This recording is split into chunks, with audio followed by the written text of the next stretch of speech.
খালি পকেটেও যে তোমার পাশে থাকবে, বিশ্বাস করো সে তোমার থেকেও গরিব।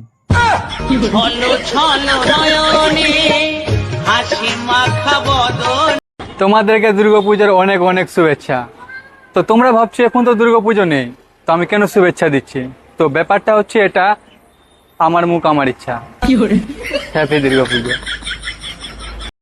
বিয়েতে বেনারসি আর বউ ভাতে লেহেঙ্গা পরবো বলেছিল, শুনলাম কাল রাতে নাকি নাইটি পরে পালিয়েছে।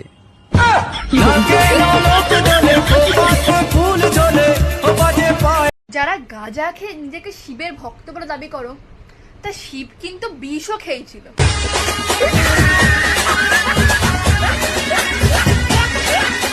সম্বন্ধ দেখতে এসে পড়ে, ছেলের মা আমাকে জিজ্ঞেস করছে তোমার কি কিছু বলার আছে? তো আমি বললাম তোমরা যদি না খাও এই সিঙ্গাড়াটা আমি খেতে পারি? তো আমাকে রিজেক্ট করে দিয়ে চলে গেল। কি এমন বলেছিলাম? একটা সিঙ্গাড়েরই কথা বলেছিলাম।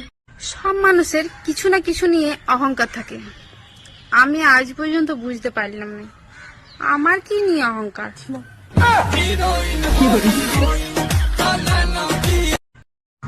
আচ্ছা, গরিলাদের আঙ্গুলগুলো তো বড় বড় হয় কেন বলো তো? কারণ তাদের নাকের ফুটাগুলো বড় বড় হয়, সেই জন্য।